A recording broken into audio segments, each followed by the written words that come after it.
Selamat datang di channel Cik Gentar, jangan lupa subscribe dan klik tombol loncengnya, agar Cik Gentar bisa tumbuh besar dan tidak jadi anak kecil terus, terima kasih. Bab 484. Antusiasme penonton di tribun bahkan lebih tinggi daripada ketika Shan King muncul. Meskipun mereka tidak tahu nama Han Xian, semua orang meneriakkan kata juara tinju, dan sepertinya Han Xian telah dianggap sebagai petinju bawah tanah. Juara tinju baru. Ini adalah dunia di mana kekuatan dihormati. Untuk tinju hitam bawah tanah, pemenangnya adalah raja. Mereka tidak akan hanya memuja nama seseorang. Selama ada orang yang lebih kuat, mereka akan meninggalkan yang pertama tanpa ragu-ragu. Ini bukan kinerja yang ceroboh, tetapi pengakuan sederhana dan pengejaran yang kuat. Di tribun pribadi, Yao Yangfu gemetar karena marah. Di matanya, Dao 12 tidak akan pernah bisa berbalik di dunia tinju hitam bawah tanah Yuncheng, dan dia memiliki orang yang kuat seperti Shan King, dan dia pasti akan bisa. Duduk dulu nama bos ring tinju. Tapi Yao Yangfu tidak pernah membayangkan bahwa Shan King akan tersingkir oleh pukulan sebelum dia menikmati kehormatan seperti itu selama beberapa hari, dan dia masih anak yang sangat tidak mencolok. Deklarasikan perang di seluruh stadion tinju Qinglong. Jika tidak ada yang bertarung, reputasi stadion tinju Qinglong akan hancur. Tetapi bahkan Shan King bukanlah lawannya. Yao Yangfu tahu bahwa mengirim orang lain hanya untuk menambah kehormatan bagi anak ini. Siapa orang ini? Bagaimana Dao 12 bisa menemukan tuan seperti itu? Yao Yangfu menggertakkan giginya tanpa daya, dan kelahiran Han Xian benar-benar mematahkan kendalinya atas tinju hitam bawah tanah di Yuncheng. Ini adalah keengganan Yao Yangfu diterima, tetapi tidak dapat untuk menghentikan situasi. Bos, apakah Anda ingin memeriksa detailnya? Seorang bawahan bertanya kepada Yao Yangfu. Yao Yangfu memandang Han Xian di atas ring dengan mata seperti obor. Yao Yangfu sangat ingin tahu tentang detailnya, tetapi menyelidiki orang yang begitu kuat, begitu dia ditemukan, konsekuensinya mungkin tidak terbayangkan. Jangan terburu-buru, biarkan aku memikirkan cara. Yao Yangfu yang perkasa menyerah karena dia tidak berani menyinggung Han Xian dengan mudah. Apa yang harus saya lakukan sekarang? Apakah Anda ingin mengirim petinju ke lapangan? Bawahan itu terus bertanya. Mendengar kalimat ini, Yao Yangfu sangat marah, dan kemarahan yang tidak memiliki tempat untuk melampiaskan hanya bisa melampiaskan pada bawahannya. Setelah beberapa saat meninju dan menendang, Yao Yangfu meraung dengan suara serak, apakah kamu benar-benar bodoh? Bahkan Shan King bukanlah seorang lawan, lanjutkan mengirim orang untuk mati? Di arena, Han Xian, yang tidak bisa menunggu jawaban, tersenyum sedikit dan berjalan menyusuri arena. Semua ketergantungan Yao Yangfu adalah pada Shan King. Sekarang Shan King tersingkir olehnya dengan satu pukulan, diharapkan dia tidak akan mengirim siapapun untuk bertarung. Mata ring tinju terfokus pada Han Xian, dan ketika semua orang melihatnya berjalan keluar dari ring, mereka sedikit kecewa dan mengutuk di stadion tinju Qinglong. Stadion tinju Qinglong yang bajingan, sungguh memalukan untuk menghindari pertempuran di rumah. Sial, aku tidak akan pernah datang ke stadion tinju Qinglong untuk menonton tinju lagi, dan sekelompok sampah bahkan ingin aku menghabiskan uang. Itu sangat berharga. Yao Yangfu cukup arogan sekarang. Dia tidak menyangka akan menjadi pengecut begitu cepat. Dia tidak berani mengatakan sepatah kata pun. Tampaknya lebih baik tidak datang ke sini di masa depan. Ketidakpuasan yang sangat kuat pecah di antara penonton. Telah menyatakan kesediaan mereka untuk tidak lagi datang ke stadion tinju Qinglong untuk menonton tinju. Setelah Dao 12 dan Yao Bo berjalan ke sisi Han Xian, Dao 12 bertanya, Saudara Xian, kemana kamu akan pergi sekarang? Besok stadion tinju dibuka, kamu tidak harus kembali untuk bersiap. Han Xian tersenyum jalan. Dao 12 tercengang dalam situasi Qinglong Boxing Stadium saat ini. Stadion tinjunya memang dapat memanfaatkan kesempatan ini untuk dibuka kembali, tetapi kejutan seperti itu datang terlalu tiba-tiba, dan Dao 12 tidak dapat mempercayainya. Setelah berjalan keluar dari Stadion Tinju Qinglong, Yobo berkata, "Saudara Xian, apakah kamu bebas? Apa maksudmu?" Han Xian memandang Yobo dengan bingung. Yobo melirik Knife 12 dengan canggung. Meskipun Knife 12 sudah menjelaskannya dengan sangat jelas, dia masih ingin mengajukan satu pertanyaan lagi. Bagaimana jika Han Xian setuju? Saudara Xian, jika Anda bebas, terimalah saya sebagai murid, kata Yobo. Han Xian menggelengkan kepalanya tanpa daya dan berkata, "Ya, kamu harus mengikuti 12 dengan baik. Aku tidak memenuhi syarat untuk menjadi tuanmu." "Ya, tentu saja, Saudara Xian, kamu Koshan King dengan satu pukulan." "Orang kuat tidak memenuhi syarat untuk menjadi tuanku?" kata Yobo. Penderitaan batin Han Xian, hanya dia yang tahu. Kekuatannya belum banyak meningkat. Kekuatan yang tidak diketahui asalnya seperti ini mungkin akan hilang suatu saat. Dia tidak berpikir bahwa dia nyata sekarang. Hanya dengan kata-kata ini, Han Xian tidak punya cara untuk memberitahu Dao 12 dan Yobo. "Kembalilah lebih awal, aku juga pulang untuk beristirahat." Setelah Han Xian selesai berbicara, dia berjalan pergi sendirian. Yobo menghela nafas, meskipun dia sudah menduga bahwa ini akan menjadi hasilnya, dia masih agak kecewa. "Saudaraku, Saudara Xian benar-benar menjadi semakin sulit untuk dilihat, dan sekarang saya secara bertahap mengerti mengapa Anda mengikutinya," kata Yobo. "Dia memiliki pesona yang unik dalam dirinya, dan kamu akan perlahan-lahan melihatnya di masa depan. Saya tidak menjamin bahwa dia akan dapat memberi Anda masa depan yang gemilang, tetapi saya yakin Anda tidak akan pernah menyesal mengikutinya." Nada 12 tegas. Ketika Han Xian kembali ke rumah, dia terkejut bahwa Qiyun dengan piyama sutra sedang duduk di ruang tamu menonton TV. Karena ketika dia pergi sebelumnya, dia jelas telah menunggu Qiyun kembali ke kamarnya untuk tidur. "Apakah kamu tidak tidur?"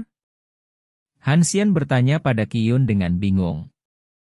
Qiyun memang tertidur, tetapi ketika dia mendengar Han Xian menutup pintu dan pergi, dia melemparkan dan menyalakan tempat tidur dan tidak bisa tertidur, jadi dia pergi ke ruang tamu untuk menunggu Han Xian. "Saya khawatir Anda akan dipukuli lagi dan membutuhkan saya untuk menyelamatkan Anda kembali," kata Qiyun. "Di matamu, apakah aku sangat lemah? Malam ini, aku mengalahkan Master Tinju Hitam dengan satu pukulan," kata Han Xian sambil tersenyum. Qiyun mengerutkan bibirnya dan berkata dengan tidak percaya, "Hanya kamu, dan kamu masih ahli tinju hitam. Saya pikir kamu akan terbawa suasana jika kamu memecahkan karakter udang." Han Xian mengangkat bahu dan berkata, "Jika Anda pernah mendengar nama Shan King, Anda akan tahu apakah dia adalah karakter udang. Sayang sekali Anda tidak tahu tinju hitam bawah tanah. Saya terlalu malas untuk menjelaskan kepada Anda. Saya kembali ke kamar untuk tidur." Setelah berbicara, Han Xian langsung aku kembali ke kamar dan tidak melihat Qiyun duduk di sofa dengan ekspresi kaget. Meskipun Qiyun tidak tahu banyak tentang dunia tinju hitam bawah tanah, dia pernah mendengar nama Shan King. Sejak Qinglong Boxing Arena sangat besar, Qiyun telah mendengar Dong Hao menyebutkannya. Sejak Qinglong Boxing Arena disebutkan, dia secara alami akan tahu tentang pembangkit tenaga listrik di kota. Menurut Dong Hao, kekuatan Shan King sangat kuat, bahkan dia dan Shan King tidak berani menganggap enteng. Bagaimana mungkin Han Xian melumpuhkan Shan King dengan satu pukulan? "Aku tidak menyangka kamu akan semakin membual, tapi apa gunanya menyombongkan diri di depanku?" Qiyun mengerutkan bibirnya dan kembali ke kamarnya untuk beristirahat. Han Xian sedang berbaring di tempat tidur, tidak menutup matanya dan tertidur, tetapi memikirkan apa yang terjadi dengan kekuatan yang tidak dapat dijelaskan ini. Setelah beberapa verifikasi, dia sekarang dapat memastikan bahwa dia memang memiliki kekuatan luar biasa, yang tidak perlu dipertanyakan lagi, tetapi Han Xian tidak tahu dari mana kekuatan itu berasal. Mungkinkah ada dewa yang mengangkat kepalanya 3 kaki, dewa perang mana yang memberinya kekuatan? Pikiran ini membuat Han Xian bersorak, absurd dan tanpa hambatan, dan sangat bodoh, belum lagi dia adalah seorang ateis, bahkan jika ada dewa, tidak mungkin memberinya kekuatan tanpa alasan. Sepertinya aku hanya bisa menemukan kakek Qian. Han Xian menarik napas dalam-dalam. Dia tidak bisa menyelesaikan kebingungannya, jadi dia hanya bisa meminta Yan Jun untuk membantunya menyelesaikan kebingungan itu. Malam itu, Han Xian tidak bangun di tengah malam karena sakit kepala, tetapi ketika dia bangun keesokan paginya, dia merasakan sakit kepala yang membelah, yang membuatnya meringkuk di tempat tidur dan menggigil terus-menerus. Proses sakit kepala berlangsung selama setengah jam. Dalam 1 jam, Han Xian merasa seperti telah mengalami hidup dan mati. Ketika sakit kepala perlahan menghilang, Han Xian berkeringat, dan seluruh orang sangat pingsan. "Apakah kamu ingin sarapan?" Suara Qiyun datang dari luar pintu. Han Xian berkata dengan lemah, "Kamu makan dulu, aku akan tidur sebentar." Qiyun merasa sedikit aneh. Baru-baru ini, Han Xian bangun lebih dan lebih terlambat, yang sama sekali tidak seperti pola hidupnya sebelumnya, tetapi Qiyun bisa mengerti, lagi pula, Han Xian sekarang menghadapi terlalu banyak masalah. Itu normal baginya untuk bangun di malam hari dan bangun di pagi hari. Bab 485. Han Xian beristirahat sebentar, dan ketika dia berjalan keluar dari ruangan, Qiyun dapat dengan jelas melihat ada yang tidak beres dengan wajahnya. "Ada apa denganmu? Apakah kamu sakit?" Qiyun berjalan ke sisinya dan bertanya dengan khawatir. Han Xian menggelengkan kepalanya. Setelah sakit kepala hilang, tidak ada kelainan lain dalam kondisi fisiknya. Dia hanya sedikit lemah. Dia berkata, "Tidak apa-apa, aku tidak beristirahat dengan baik tadi malam."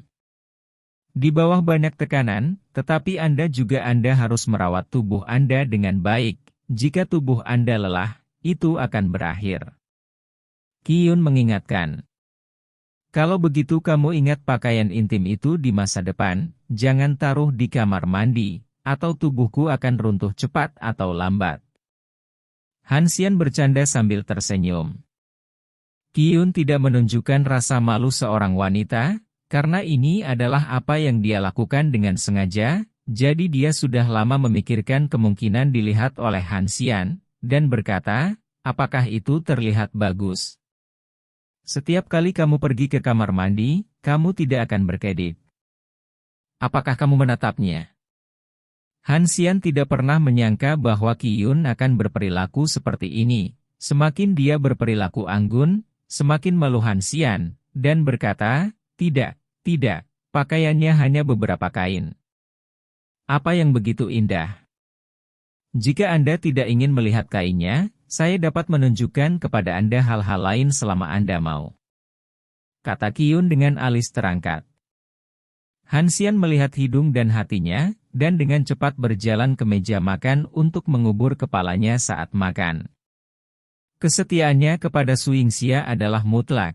Tetapi daya tahan pria seringkali sangat rendah ketika menghadapi kecantikan, apalagi kecantikan luar biasa seperti Qiyun.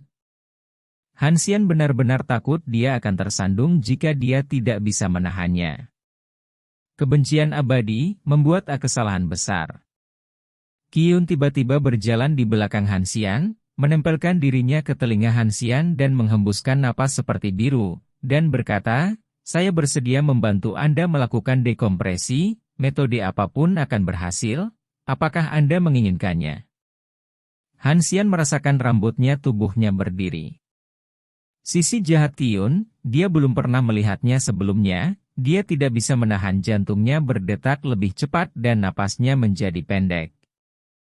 Qiyun, jangan merayuku, kamu ingin diusir, kata Han Xian dingin. Qiyun memutar matanya dan berkata, apakah saya merayu Anda? Saya akan membantu Anda menghilangkan stres. Itu bisa menjadi pijatan. Jika Anda memikirkannya sendiri, bisakah Anda menyalahkan saya? Anda pria yang bau, Anda benar-benar tidak tahu harus berbuat apa. Han Xian tidak berdaya. Tertawa dan berdebat dengan seorang wanita adalah jalan buntu, jadi yang terbaik adalah tutup mulut saat ini. Setelah makan, Han Xian keluar. Hari ini dia harus bertemu Yan Jun, berharap dia bisa memberikan jawaban tentang masalah kekuasaan. Tidak lama setelah Han Xian pergi, ada ketukan di pintu. Qiyun tidak menunjukkan keterkejutan.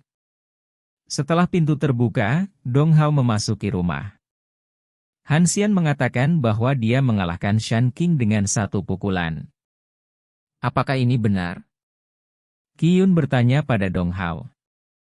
Tadi malam, dia pikir Han Xian membual, tetapi memikirkannya dengan hati-hati, itu tidak sesuai dengan maksud Han Xian. Lihat karakter, jadi Qiyun memanggil Dong Hao untuk memverifikasi. Dong Hao tidak mau mengakuinya, tetapi ketika dia berada di tempat kejadian tadi malam, dia hanya bisa menganggukkan kepalanya. Penampilan Han Xian di Stadion Tinju Qinglong tadi malam mengejutkan semua orang, termasuk dirinya sendiri. Ketika Dong Hao melihat Shan King terbang ke langit, dia menggunakan semua kengerian dalam hidupnya. Dia tahu betul kekuatan seperti apa yang dimiliki Han Xian, tetapi penampilan Han Xian tadi malam benar-benar di luar pemahamannya. Dalam pandangan Dong Hao, kekuatan pukulan itu hampir di luar jangkauan kekuatan manusia. Melihat Dong Hao mengangguk, Qiyun mengerutkan kening. Bagaimana ini bisa benar? Han Xian mampu kos Shan King dengan 1 pukulan? Kekuatan Shan King ini tidak dipuji, kan? Qiyun ragu, dan hanya dengan cara ini dia bisa menjelaskan mengapa Han Xian koet Shan King dengan 1 pukulan. Dong Hao menggelengkan kepalanya dan berkata, Nona, kekuatan Shan King adalah nyata, dan sama sekali tidak ada kebohongan. Lalu apa yang terjadi? Mungkinkah Han Xian dirasuki oleh para dewa? Kata Qiyun. Dong Hao juga ingin tahu apa yang menyebabkan Han Xian tiba-tiba menjadi lebih kuat. Dia sekarang bahkan curiga bahwa dia bahkan bukan lawan Han Xian. Dengan pukulan itu, dia tidak akan pernah berakhir lebih baik dari Shan King. Setengah baik. Nona, saya juga tidak tahu, tapi saya yakin Han Xian benar-benar menjadi lebih kuat, dan dia sangat kuat. Dong Hao menarik napas dalam-dalam dan berkata, sebelum dia menghadap Han Xian, asalkan dia bersedia, selama dia berani membantah Qiyun, dia bisa membunuh Han Xian sesuai dengan suasana hatinya. Di matanya, Han Xian adalah semut yang bisa mati terjepit kapan saja. Tapi sekarang, Dong Hao harus mengubah ide ini, dan dia bahkan tidak berani berpikir untuk membunuh Han Xian dengan mudah, karena takut mati di tangan Han Xian. Setelah Qiyun tertegun untuk waktu yang lama, senyum muncul di wajahnya. Itu adalah hal yang baik baginya bahwa Han Xian menjadi lebih kuat. Satu-satunya kelemahan yang bisa dipilih adalah semakin kuat Han Xian, semakin dia akan memperlakukan Han Xian lebih terpesona. Tidak ada yang lain, kamu bisa pergi. Kata Qiyun. Dong Hao rela melakukan apa saja untuk Qiyun, tetapi di hadapan Han Xian yang kehilangan kendali, Dong Hao harus mengingatkan Qiyun, Nona, bukan hal yang baik bagi kita bahwa Han Xian menjadi lebih kuat. Menyeberangi sungai dan menghancurkan jembatan, tidak ada yang bisa melakukan apapun padanya. Apakah Anda ingin menemukan cara untuk mengendalikan garis hidup Han Xian? Saya mungkin tidak akan menjadi wanitanya selama sisa hidup saya, tetapi dia tidak akan kejam untuk saya juga. Selama mengapa saya harus kembali? Apakah itu? Qiyun bertanya dengan sedih. Dong Hao menggelengkan kepalanya dengan bingung. Dia benar-benar tidak mengerti mengapa Qiyun, yang sudah pergi, tega untuk kembali ke tempat Han Xian. Aku ingin dia merasa bersalah padaku, bahkan sedikit saja sudah cukup. Qiyun tersenyum pahit, tidak lagi berharap Han Xian jatuh cinta padanya, tetapi merasa bersalah padanya, yang mungkin paling rendah hati di dunia. Dunia single menyukainya. Dong Hao merasakan sakit di hatinya dan berkata, "Nona, mengapa Anda mempermalukan diri sendiri seperti ini?" "Memalukan?" Qiyun tersenyum ringan dan berkata, "Bagiku, tidak ada rasa malu, setidaknya aku masih menikmatinya sekarang, dan masalah keluarga Qi harus bergantung padanya untuk meminta bantuan." "Apa yang memalukan?" "Tidak ada yang perlu dikhawatirkan, pergi dan lakukan urusanmu sendiri." Qiyun menyela kata-kata Dong Hao dan mulai membersihkan piring di atas meja. Dong Hao merasa sangat tidak berharga bagi Qiyun di hatinya, tetapi dia tahu bahwa karena Qiyun telah membuat keputusan seperti itu, tidak ada yang bisa mengubahnya. Di dapur, Qiyun sedang mencuci piring yang dilakukan oleh seorang ibu rumah tangga. Untuk seseorang seperti dia yang memiliki identitas nona tertua dari keluarga Qi, melakukan hal semacam ini merendahkan nama wanita tertua, tapi dia sangat rela, dan dia tidak pernah mengeluh sama sekali, bahkan pikiran sedikit pun. Baginya, hal yang paling membahagiakan saat ini adalah mencuci piring dan sumpit yang digunakan Han Xian. Pada saat ini, Han Xian sudah berkendara ke sebuah desa kecil di pinggiran kota. Dia baru saja menghubungi Yan Jun dan mengetahui bahwa Yan Jun tinggal di sini, sangat dekat dengan Yun Cheng. Han Xian mungkin mengerti mengapa dia tinggal di sini. "Terakhir kali saya kembali ke Yanjing, si Jing mengatakan kepadanya bahwa Yan Jun akan melakukan hal-hal penting. Ternyata hal penting ini adalah untuk melindunginya secara rahasia, yang membuat Han Xian sangat berterima kasih. Karena dia dikeluarkan dari keluarga Han, satu-satunya kekhawatiran yang bisa dirasakan Han Xian datang dari Yan Jun. Selama bertahun-tahun, ini tidak pernah berubah. Di desa-desa saat ini, kebanyakan orang yang tertinggal adalah orang tua dan anak-anak, dan hampir semua orang menengah pergi bekerja. Ini adalah fenomena yang sangat umum di pedesaan. Lagi pula, di masyarakat saat ini, jika Anda ingin hidup dengan baik, itu bukan lagi satu hal yang sederhana. Ketika mereka tiba di tempat tinggal Yan Jun, setelah Han Xian menghentikan mobil, beberapa anak berkumpul di sekitar mobil untuk melihat-lihat, seolah-olah mereka sangat baru. Desa itu tidak terlalu jauh dari Yun Cheng, dan mobil bukanlah hal yang langka bagi mereka, tetapi dapat melihatnya dari jarak yang begitu dekat, atau bahkan menyentuhnya, juga merupakan hal yang relatif mewah bagi anak-anak ini. Memasuki gerbang halaman, Yan Jun berpakaian sangat sederhana dan merawat kebun sayur di halaman, seperti petani tua biasa. Han Xian membantu tanpa ragu-ragu. Seorang lelaki tua dan seorang pemuda sibuk di sekitar kebun sayur kecil untuk waktu yang lama. Siapa yang mengira bahwa seorang lelaki tua yang membuat seluruh kota Yanjing gemetar, seorang tuan muda dari keluarga Han, benar-benar akan melakukan hal seperti itu. Bab 486.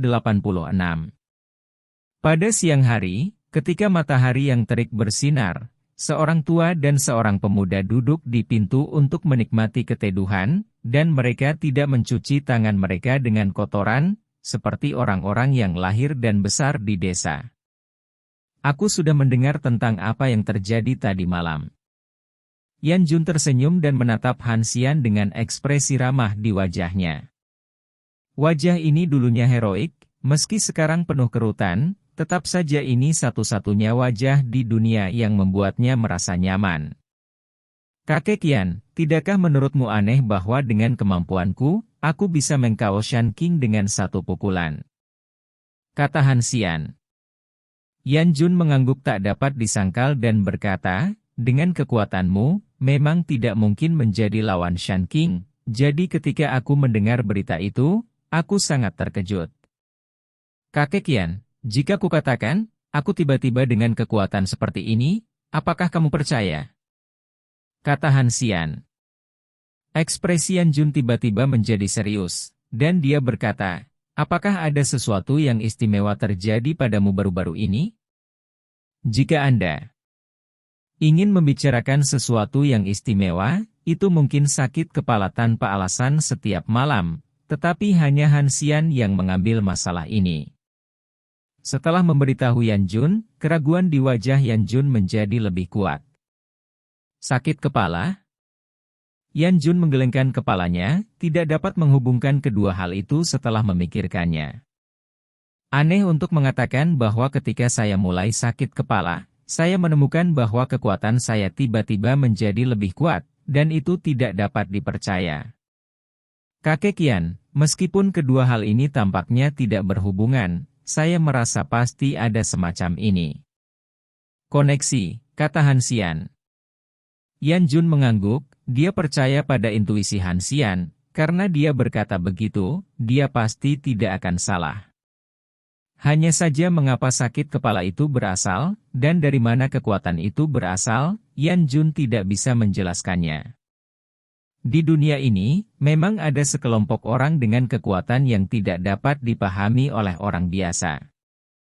Saya telah melihatnya di medan perang. Dia menghancurkan ribuan pasukan dengan kekuatan satu orang, tetapi saya hanya memiliki hubungan dengannya. Saya percaya bahwa di dunia ini, ada tingkat yang tidak dapat dicapai oleh orang biasa. Saya mencoba untuk memeriksanya, tetapi sayangnya saya tidak dapat menghubungi, mungkin hanya orang-orang di tingkat itu yang dapat menjelaskan apa yang terjadi dengan kekuatan Anda. Kata Yan Jun. Kakek Yan, level yang kamu bicarakan bukanlah tempat para dewa, kan? Han Xian berkata sambil tersenyum. Yan Jun tahu bahwa Han Xian mengolok-olok dirinya sendiri. Sebuah kastanya menabrak kepala Han Xian dan berkata, "Kamu bahkan berani mengolok-olokku. Kamu tidak kecil." Han Xian menutupi kepalanya dengan ekspresi sedih. Berkata, "Kakek Yan, saya salah." Yan Jun menggelengkan kepalanya dan melanjutkan, "Mereka juga orang biasa, mereka hanya memiliki beberapa fitur khusus. Tetapi saya tidak tahu apa yang istimewa dan seberapa istimewa. Saya pikir keraguan ini akan dibawa ke peti mati, tetapi sekarang tampaknya mungkin Anda dapat membantu saya menemukan jawabannya." Kakek Yan, saya datang untuk meminta bantuan Anda, mengapa saya yang membantu Anda menemukan jawabannya? Han 3000 berkata dengan penuh keluhan. Bocah bau, kamu sudah lama tidak berlatih denganku, jadi pantatmu gatal lagi? Yan Jun mengancam. Han Xian dengan cepat melambaikan tangannya dan berkata, "Kakek Yan, saya tidak bermaksud memprovokasi Anda." Setelah berbicara, Han Xian mengubah topik pembicaraan dan berkata, "Apakah kekuatan semacam ini akan mempengaruhi tubuh saya?" "Saya tidak tahu." Yan Jun berkata tanpa ragu, hal semacam ini di luar pemahamannya, jadi dia tidak yakin apa yang akan terjadi. Semua yang tidak diketahui perlu dieksplorasi oleh Han Xian sendiri. Han Xian menghela nafas. Yang paling dia khawatirkan adalah kemunculan kekuatan ini akan mempengaruhi kondisi fisiknya. Jika itu menyebabkan semacam serangan balasan dan dia mati, itu akan terlalu tidak adil. Kamu tidak perlu terlalu khawatir. Setidaknya untuk saat ini, kekuatan ini bisa memberimu keuntungan besar. Kamu bisa mengalahkan Shan King, bahkan mungkin tidak di sentral, atau bahkan pengawal di samping Han Li, lawanmu. Yan Jun dikatakan. Han Xian tersenyum masam, dan dia tidak berani memikirkannya, apalagi jenderal yang galak di samping Han Li. Kakek Yan, kamu benar-benar meremehkanku, kata Han Xian. Dengan wajah serius, Yan Jun tidak terlihat bercanda sama sekali, dan berkata, ketika kamu bersentuhan dengan level itu, kamu akan tahu bahwa ahli yang kamu lihat sekarang hanyalah sekelompok semut. Yan, saya benar-benar ragu bahwa Anda berbicara dengan Anda. Saya membual, mereka benar-benar abadi, kata Han Xian dengan mulut keriput. Mereka tidak abadi, dan mereka tidak memiliki kemampuan untuk memindahkan gunung dan laut seperti dalam mitos, tetapi mereka memang berbeda dari orang biasa. Itu masih kalimat yang sama. Jika Anda ingin tahu yang sebenarnya, Anda harus melakukannya. Jelajahi langkah demi langkah, kata Yan Jun. Oke, aku akan membantumu bertani hari ini, dan aku tidak akan mendapatkan apa-apa. Han Xian merentangkan tangannya yang tertutup tanah, dengan ekspresi tak berdaya di wajahnya. Yan Jun menampar dahi Han Xian dan berkata, sudah hampir waktunya untuk istirahat, cepat dan bekerja. Meskipun Han Xian pura-pura enggan, dia tidak mengendur sama sekali ketika dia bekerja. Makan siang dihilangkan, dan Han Xian tidak pergi ke dapur untuk membuat makan malam sampai matahari terbenam. Yan Jun tidak memiliki kebiasaan buruk. Dia merokok dan minum, dan dia tidak berhubungan seks dengan wanita. Dapat dikatakan bahwa dia sangat naif. Satu-satunya upayanya adalah memastikan keselamatan keluarga Han sebelum dia meninggal, tapi sekarang, dia punya lebih banyak cita-cita, yaitu Han Xian. Level yang membuat Yan Jun selalu penasaran tapi tidak punya cara untuk masuk. Sekarang sepertinya Han Xian perlahan bisa membantunya membuka pintu misterius ini. Sepertinya tulang lamaku harus hidup beberapa tahun lagi. Kalau tidak bagaimana aku bisa mengistirahatkan mataku, kata Yan Jun sambil menghela nafas. Setelah Han Xian membuat makan malam, lelaki tua dan pemuda itu memakan makanannya. Kakek Yan, andai saja kamu adalah kakekku. Han Xian tiba-tiba berkata kepada Yan Jun saat dia sedang makan. Yan Jun tersedak seteguk nasi dan batuk lagi dan lagi. Kamu bocah bau, omong kosong apa yang kamu bicarakan? Yan Jun berkata dengan marah. Han Xian hanya mengatakan ini dengan santai, karena di dalam hatinya, status Lord Yan hampir sama dengan Han Tianyang, jadi dia merasakannya. Sekarang jika saya meneliti kalimat ini dengan hati-hati, memang ada yang salah dengan itu. Jika Yan Jun adalah kakeknya, topi hijau apa yang akan dikenakan Han Tian? Tong Yan Wuji, Tong Yan Wuji. Han Xian tersenyum malu-malu.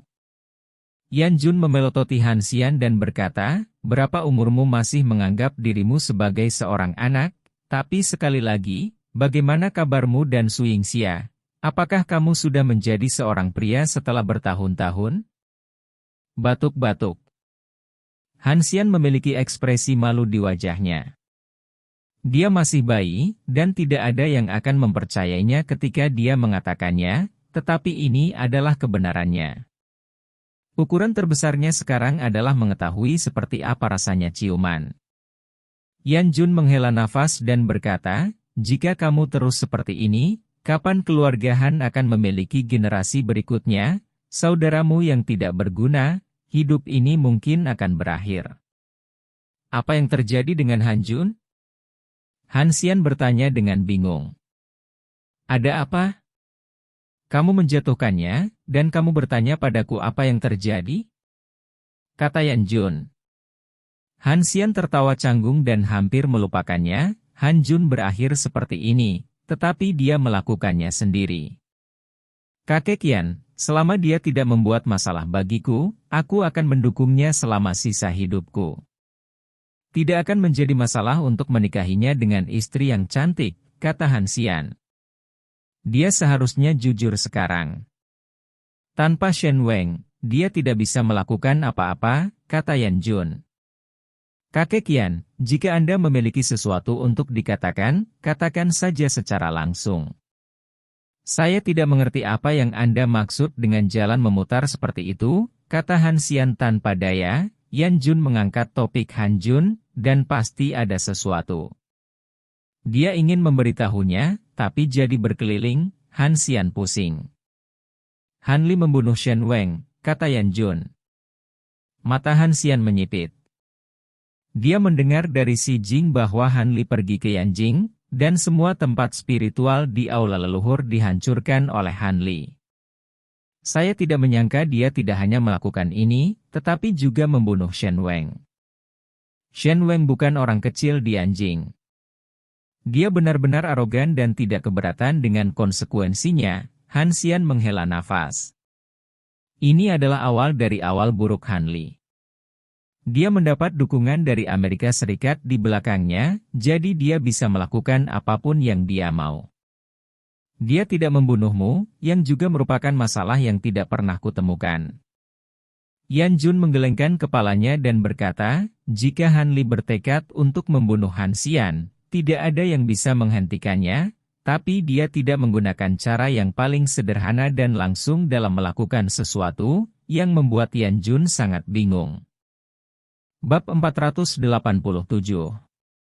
Han Xian telah berbicara dengan Han Li tentang hal ini, jadi ketika Yan Jun bingung, Han Xian memberitahunya tentang kekhawatiran Han Li.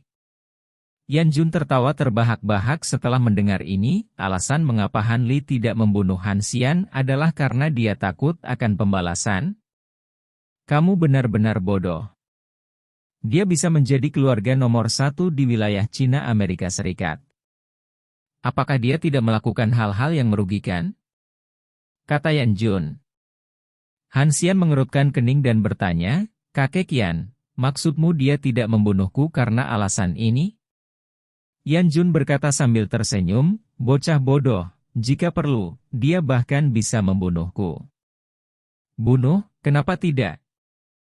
Membunuhmu karena alasan ini.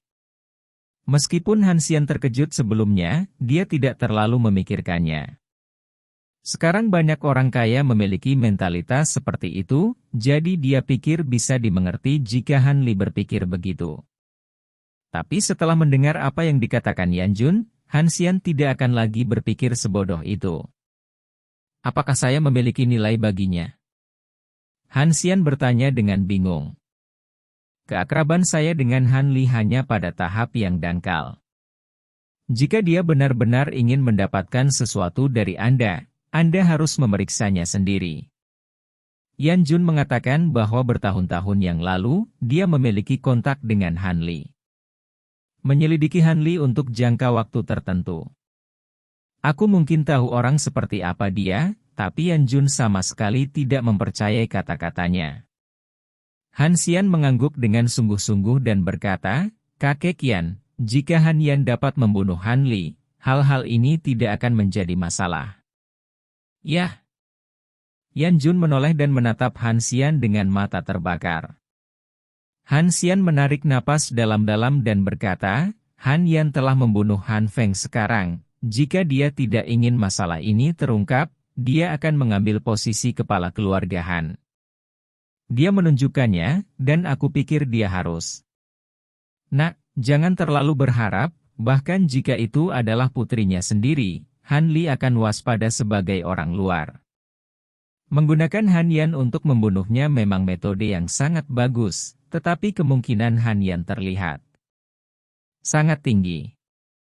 Besar, begitu Han Yan mengaku bahwa kamu adalah dalang dari masalah ini, kamu akan sangat berbahaya. Yan Jun mengingatkan. Han Xian telah mempertimbangkan risiko yang akan ditimbulkan oleh masalah ini, tetapi risiko yang dia pertimbangkan terjadi pada Han Yan, dan dia berpikir bahwa Han Yan memiliki peluang sukses yang sangat tinggi. Bagaimanapun, dia adalah putri Han Li sendiri, dan orang yang paling dekat dengannya. Untuk dia memperlakukan dia mulai, Anda dapat melakukannya sepenuhnya tanpa menyadarinya. Tetapi setelah Yan Jun mengatakan ini, Han Xian harus mengevaluasi kembali risiko yang akan ditimbulkan oleh masalah ini. Kakek Yan, ini sudah larut, kamu harus istirahat dulu, kata Han Xian. Yan Jun mengingatkan, jika masalah ini terungkap, jangan terlalu khawatir. Cobalah bertarung dengan pengawal Han Li. Bahkan tidak memiliki keberanian untuk mengambil tindakan karena kekuatannya. Anda tidak dapat menerima nasib Anda sama sekali. Waktu. Han Xian mengangguk berat dan berkata, jika langit akan membunuhku, aku akan menghancurkan langit. Bocah bau, dari mana kamu belajar melebih-lebihkan? Kata Yan Jun tercengang. Kakek Yan, saya seorang pecinta film. Setelah Han Xian pergi, dia baru saja memarkir mobilnya dan turun ke unit ketika dia menemukan seorang wanita dengan rambut berkibar berlari ke arahnya. Ketika wanita itu berlari mendekat, Han Xian menemukan bahwa Mifel lah yang memiliki rambut acak-acakan. Wanita ini sepertinya sengaja menunggunya. Han tua, aku mohon, bantu aku. Mata Mifel bingung, seolah-olah dia telah melihat penyelamat. Dia mengambil tangan Han Xian dan berkata. Han Xian tidak memiliki kasih sayang sedikit pun untuk Mifel. Wanita ini memiliki bayangan Jianglan yang berat di tubuhnya, seperti replika Jianglan. Jika bukan karena hubungan Yang Meng, Han Xian tidak akan pernah mengganggunya. Apakah itu terkait dengan Yang Meng? Han Xian bertanya dengan acuh tak acuh. Mifel menggelengkan kepalanya dan berkata, ini urusanku sendiri, bukan urusannya. Han Xian melepaskan tangan Mifel, berjalan menuju lift, dan berkata, karena itu tidak ada hubungannya dengan dia, maka urusanmu, apa yang kamu lakukan? Lakukan denganku? Mifel membeku di tempat, dia tidak menyangka bahwa dia akan ditolak dengan sangat bahagia, dan Han Xian bahkan tidak punya waktu untuk ragu. Kamu berhenti, selama kamu mau membantuku, aku menjanjikan segalanya padamu. Mifel meraung. Han Xian menoleh dan menemukan bahwa Mifel sengaja menurunkan garis lehernya. Ini adalah cara godaan paling langsung bagi pria. Sayangnya, Mifel bertemu dengan pria baja yang lurus, pria seperti Qiyun, DLL. Pria yang bisa menutup mata. Haha. Han Xian meninggalkan dua kata dan naik lift ke atas. Jika Mifel disambar petir, dia berdiri di tempat. Dia tidak hanya meninggalkan martabatnya, tetapi bahkan tubuhnya dapat dikhianati, tetapi pada akhirnya, dia hanya mendapatkan kata-kata Han Xian He. Kedua kata ini penuh ejekan dan hinaan, yang membuat Mifel merasa sangat malu. Aku sudah meminta bantuanmu seperti ini, tapi kamu masih berani mengabaikanku, kenapa kamu? Mifel menggertakkan giginya, seolah-olah dia berpikir bahwa selama dia meminta bantuan Han Xian pasti akan melakukannya. Bantu dia.